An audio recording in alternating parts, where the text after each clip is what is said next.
No one wants to be the one at fault in a relationship, but when both people try to avoid it, love becomes the one that suffers. Some relationships don't end with someone walking away. They end in silence, a slow fade, a quiet drift. No big fight, no goodbye, just unfinished conversations and the lingering thought, but I wasn't the one who did wrong. And if we look closely enough, the reason isn't always a major betrayal. Sometimes it's simply a blame game no one was willing to end first. We don't blame because we're cruel. We blame because we're hurting. When someone feels misunderstood, attacked, or emotionally abandoned, it's instinct to toss the responsibility back, like a hot coal we don't want to hold. Just like how our hand jerks away when touched by fire, no thought, no permission. Blame is emotional self-defense, a shield used by people who've been hurt before. But unlike burns on skin, emotional wounds don't heal so easily. They linger. They feed quiet stories in our mind about the one who hurt me. And little by little, we stop seeing our loved one through love. We see them through our pain. When blame becomes a language we speak too fluently, there's a paradox in closeness. The more we love, the more easily we can hurt each other. We expect our loved ones to just know, to understand without needing to explain, to protect us simply because they love us.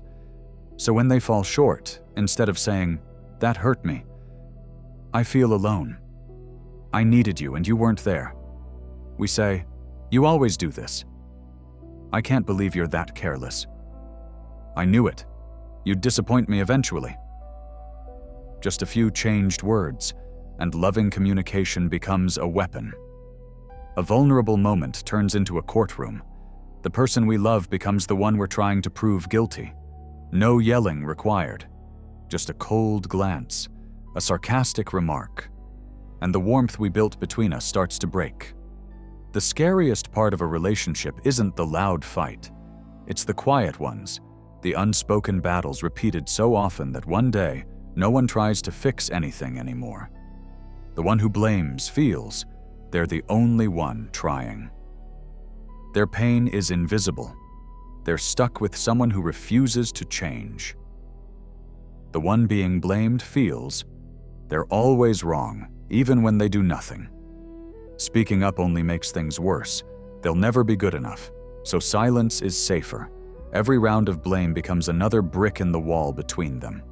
First it's defense, then distance, and finally, disconnection. No one ever wanted this, but neither knows how to stop it. Have you noticed?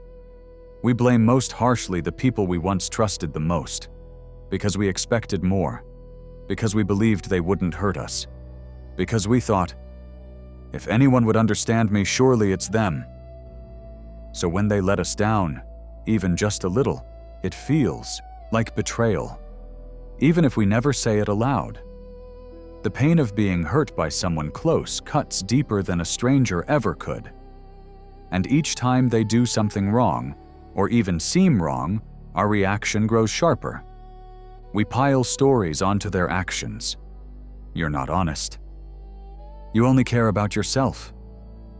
Everything's a mess because of you. Blame gives us relief, because if it's their fault, then we don't need to change. But if even a piece of it is ours, then we have to face ourselves. And sometimes, that's even harder than being hurt. In love, blame isn't about right or wrong. It's about connection, or the lack of it. When someone starts blaming, what they're really doing is expressing pain in the most unhelpful way. They're actually saying, "I'm scared you don't understand me. I feel alone in this. I've been trying, but you don't see it." But what comes out is, "You always screw things up. I can't do this anymore. It's your fault we're like this." And if we only respond to their words, we miss the truth of their feelings. When both people go into defense mode, no one is listening anymore. Love doesn't die from a lack of romance. It fades from too many accusations and too little listening. Healing doesn't mean excusing the mistake. It means understanding the pain underneath. Healing doesn't mean pretending everything's fine. It doesn't require you to make up with everyone who's hurt you. And it doesn't ask you to forget. In the context of blame and relationship, healing is this: understanding why someone reacted that way. Seeing the fear behind their anger and gently asking yourself, am I trying to be loved or trying to be right? A strong relationship isn't one without mistakes. It's one where both people pause before hurting each other again. Imagine a relationship where you can say, I'm sad, instead of, you never care. You can hear, I feel left out, without snapping back, what did I even do wrong? You can sit together, not to decide who's right, but to understand each other better. In that space, love no longer needs armor. It doesn't need to prove anything. It doesn't have to struggle to be seen. All it needs are two hearts, honest enough to feel, quiet enough to listen, and soft enough to realize. Sometimes, the one who hurt you is also hurting deeply inside.